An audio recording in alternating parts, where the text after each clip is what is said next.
जब हम भगवान शिव के बारे में सोचते हैं तो क्या ख्याल आता है? ज्यादातर लोगों के मन में कैलाश पर ध्यान में बैठे एक शांत योगी की छवि आती है ना? या फिर संहारक का रौद्र रूप। लेकिन शिव सिर्फ यही नहीं है, उनके कई कई और भी रूप हैं। तो आज हम उनके इन्हीं दिव्य अवतारों के पीछे छिपे रहस्यों को समझने की कोशिश करेंगे। तो सबसे बड़ा सवाल यही है कि एक शांत तपस्वी योगी जिसे दुनिया से कोई लेना देना नहीं, उसे इतने सारे संसारिक रूप लेने की जरूरत ही क्यों पड़ी? मतलब क्या वजह थी इसके पीछे? चलिए आज इसी गहरे रहस्य से पर्दा उठाते हैं। एक बात हमें समझनी होगी, शिव के ये अवतार सिर्फ पुरानी कहानियां नहीं हैं। नहीं, हर एक अवतार के पीछे एक बहुत बड़ा मकसद था। ये वो रूप हैं जो तब सामने आए जब संतुलन बिगड़ रहा था और हमें कुछ बहुत गहरा सिखाने के लिए प्रकट हुए। तो चलिए शुरुआत करते हैं शिव के एक ऐसे रूप से जहां उनका गुस्सा सिर्फ तबाही नहीं लाता, बल्कि वो न्याय को स्थापित करने वाली एक जबरदस्त ताकत बन जाता है। ये कहानी शुरू होती है प्रजापति दक्ष के एक बहुत बड़े यज्ञ से। सोचिए, एक भव्य आयोजन जहां सारे देवी देवताओं को बुलाया गया, मगर एक को नहीं।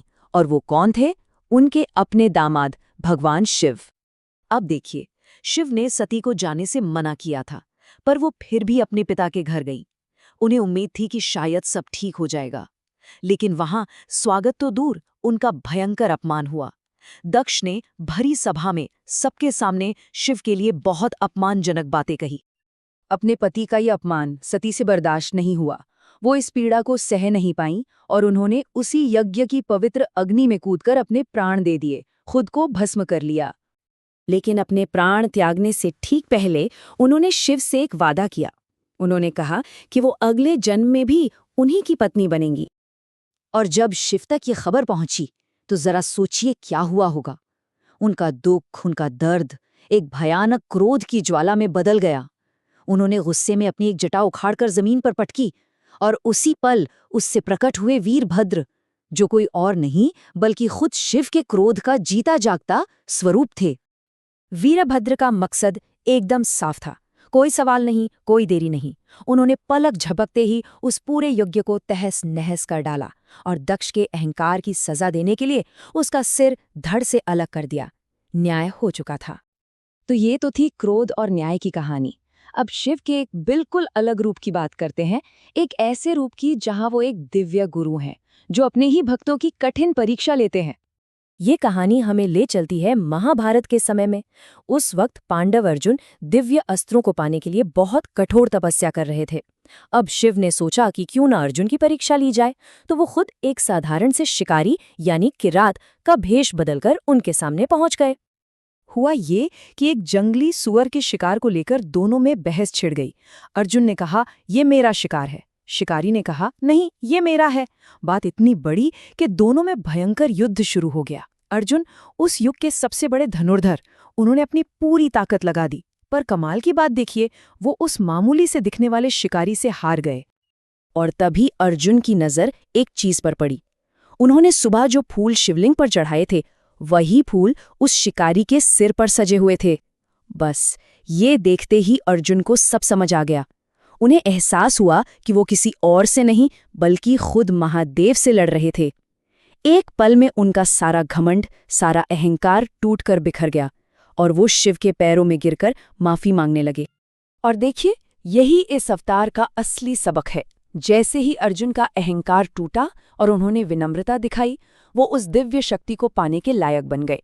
शिव उनसे बहुत प्रसन्न हुए और उन्होंने अर्जुन को अपना सबसे शक्तिशाली अस्त्र पाशुपतास्त्र वरदान में दिया। अच्छा, तो हमने क्रोध देखा, हमने ज्ञान की परीक्षा देखी।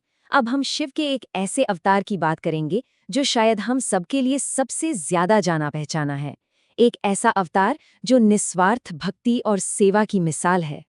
जी हाँ, हम बात कर रहे हैं भगवान हनुमान की, जो शिव के ही एक अवतार हैं। उनका जन्म ही एक खास मकसद से हुआ था, और वो मकसद था भगवान राम की सेवा करना। हनुमान जी की जो असीम शक्ति है, जो बल है, उसका स्रोत कोई और नहीं बल्कि खुद शिव हैं। यही वजह है कि वो अजय हैं, उन्हें कोई हरा नहीं सकता। वो चिरंजीवी हैं, यानी अमर हैं, और उनके अंदर रुद्र का वही प्रलयंकारी तेज समाया हुआ है। अगर उनकी शक्ति का अंदाजा लगाना हो तो बस एक घटना ही काफी है। जब माँ सीता की खोज में जाना था तो उन्होंने एक ही छलांग में 100 योजन चौड़े विशाल समुद्र को पार कर लिया था। जरा सोचिए, एक ही छलांग में। लेकिन जानते हैं सबसे बड़ी बात क्या है?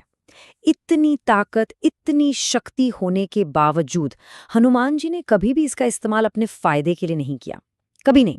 उनका पूरा जीवन, उनका हर एक काम सिर्फ और सिर्फ भगवान राम की निस्वार्थ सेवा को समर्पित था। तो हमने 3 अलग-अलग अवतार देखे, वीरभद्र, किरात और हनुमान। तीनों एक दूसरे से कितने अलग हैं ना? तो सवाल यह है कि इन सबका सार क्या है? ये हमें क्या सिखाते हैं? चलिए अब इसे एक साथ जोड़कर देखते हैं। तो देखिए, ये बिल्कुल साफ है। हर अवतार एक खास परिस्थिति में एक खास सबक देने के लिए आया। वीरभद्र का अवतार हमें सिखाता है कि अहंकार और अपमान का अंजाम सिर्फ विनाश होता है।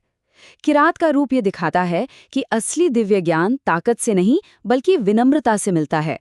और हनुमान का पूरा जीवन ही इस बात का सबूत है कि सबसे बड़ी शक्ति निस्वार्थ भक्ति और सेवा में छिपी है। तो अब तस्वीर पूरी तरह साफ हो जाती है ना? शिव के ये अलग अलग रूप बस यूं ही नहीं है। हर एक अवतार एक बहुत सोचा समझा कदम था जो सही समय पर सही जरूरत के हिसाब से सही रूप में सामने आया। और इन सब का एक ही मकसद था, सृष्टि में संतुलन बनाए रखना। और एक बात याद रखनी चाहिए, ये सिर्फ गुजरे जमाने की कहानियां नहीं हैं, बिल्कुल नहीं। ये तो ऐसे कालातीत मार्गदर्शक हैं जो हमें आज भी एक बेहतर, एक उद्देश्यपूर्ण जीवन जीने का रास्ता दिखाते हैं। न्याय, विनम्रता, निस्वार्थ सेवा, ये वो सबक हैं जो कभी पुराने नहीं होते। तो जाते जाते एक सवाल सोचने के लिए छोड़ते हैं। न्याय का वो उग्र रूप, ज्ञान पाने के लिए विनम्रता का भाव, या फिर सेवा में छिपी सबसे बड़ी शक्ति? शिव के इन अवतारों की कौन सी एक सीख है जो आज के दौर में हमारी अपनी जिंदगी में सबसे ज्यादा प्रासंगिक है, सबसे ज्यादा जरूरी है?